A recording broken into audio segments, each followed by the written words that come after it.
மகள் மனம் நாடும் ஸ்ரீனிவாசா ஏழு மலை வாசா திருப்பதி மலை வாழும் வெங்கடேசா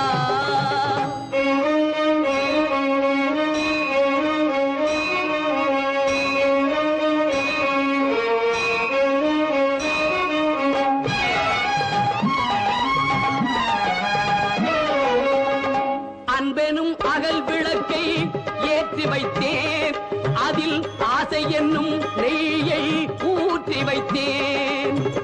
அன்பெனும் அகல் விளக்கை ஏற்றி வைத்தேன் அதில் ஆசை என்னும் நெய்யை ஊற்றி வைத்தேன்